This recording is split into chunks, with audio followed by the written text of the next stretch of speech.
ചെറിയച്ഛൻ, അപ്പൊ ചെറിയച്ഛൻ പറഞ്ഞാട്ടെ, എങ്ങനെ ഉണ്ടായിരുന്നു ഇവരുടെ കൂടെ ഉള്ള ഒരു കോമ്പിനേഷൻ? പ്രശാന്തുമായിട്ട് ഞാൻ ആദ്യമായിട്ടാണ്.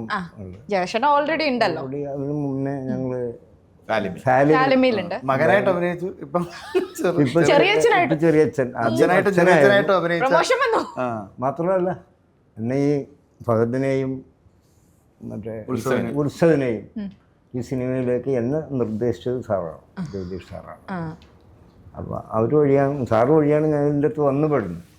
ഇവിടെ വന്ന് കഥയൊക്കെ കേട്ടപ്പോൾ കഥയിൽ കൗതുകം തോന്നി. ഇതിനു മുമ്പ് പലരും പറഞ്ഞു പോയിട്ടുണ്ട് ഈ വിഷയം ഇല്ലെന്നേട്ടം, കാരണം മനുഷ്യൻ്റെ ഇങ്ങനെ ധനത്തോടുള്ള ആർത്തി. പക്ഷേ ഇവർ ഈ വിഷയം ഇതുവരെ ആരും പറയാത്തൊരു വഴിയിലൂടെയാണ് പറയുന്നത്. അവരുടെ ആ സമീപനമാണ് ഈ സ്ക്രിപ്റ്റിൽ എന്നെ ആകർഷിച്ച ഒരു വളരെ രസകരമായി എന്ന തീക്ഷ്ണമായ വിഷയമാണ് ഇത്. ഈ ധനത്തിന് വേണ്ടി മനുഷ്യൻ എന്തും ചെയ്യുകയും അതുമൊക്കെ ഉണ്ട് ഇതിൻ്റെ അകത്ത്.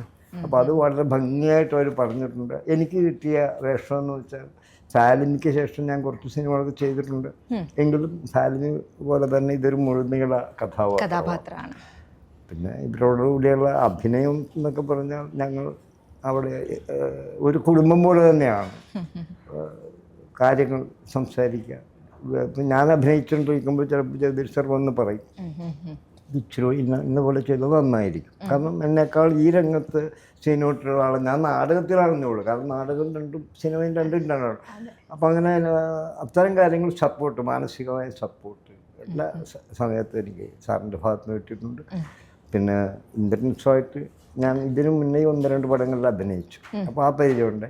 പ്രശാന്തുമായിട്ട് അഭിനയിച്ചിട്ടില്ലെങ്കിലും പ്രശാന്തിൻ്റെ പുരുഷപ്രേതം ശരിക്കും അതിന് മുമ്പ് കണ്ടിട്ടുണ്ടെങ്കിലും പുരുഷപ്രേതം കണ്ടപ്പോൾ എനിക്ക് എൻ്റെ മനസ്സിൽ വല്ലാത്തൊരു അടുപ്പം, ഇഷ്ടം തോന്നി. അപ്പോൾ അങ്ങനെ വന്ന് ഇവിടെ പെട്ടു.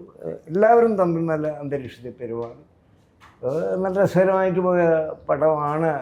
ജനങ്ങൾ സ്വീകരിക്കാതെ വരിക എന്ന് പറഞ്ഞാൽ ഞാനങ്ങനെ പ്രതീക്ഷിക്കുന്നത് സ്വീകരിക്കുക എന്ന് തന്നെയാണ് ഇപ്പം നടക്കുന്ന ഈ സിനിമയുടെ ട്രെൻഡിൽ. ഇതൊരു വ്യത്യസ്തമായ സംവിധാനം. പിന്നെ ഇവർ ആരും കൂടാതെ വേറെയും ആ കഥാപാത്രങ്ങളുണ്ട് കേട്ടോ. ഒരു മൊട്ട രാജേന്ദ്രൻ, അതൊരു പ്രധാന കഥാപാത്രമായിട്ട് വരും. പിന്നെ അത് മാത്രമല്ല, ഞങ്ങളുടെ കൂട്ടത്തിൽ ഇവിടെ ഇപ്പൊ ഈ സീറ്റിലില്ലെങ്കിൽ പോലും ഭീമന്റെ കഥാപാത്രം ഇന്ദ്രൻസ് 2-ാമൂഴത്തിലെ ഭീമനെ വെല്ലുന്ന കഥാപാത്രമാണ് ചെയ്തിരിക്കുന്നത്. 2-ാമൂഴം മമ്മൂക്കയും മോഹൻലാലും മാറി മാറി ചെയ്യാൻ ആരാണ് ചെയ്യുന്നതെന്ന് ഇപ്പോഴും തീരുമാനമാണ് എം ടി സാറിന്റെ. ഇവിടെ ഉത്സവ് ഫഹദിന്റെ ഭീമൻ എന്ന് പറയുന്നത് 2-ാമൂഴത്തിലെ ഭീമനെ വെല്ലുന്ന ഒരു ഭീമനാണ്. അത് ഗംഭീരമായിട്ട് ഇന്ദ്രൻസ് ചെയ്തിട്ടുണ്ട്. ഇന്ദ്രൻസ് തന്നെ അവകാശപ്പെടുന്നത് 2-ാമൂഴത്തിലെ ഭീമനെക്കാളും വലിയ ഭീമനാണ് ചെയ്തിരിക്കുന്നതെന്നാണ് പുള്ളി പറയുന്നത്. ഇന്ദ്രൻസ് ഇവിടെ ഇല്ല, ഒന്നുകൂടെ ക്ലാരിഫൈ ചെയ്യാമായിരുന്നു.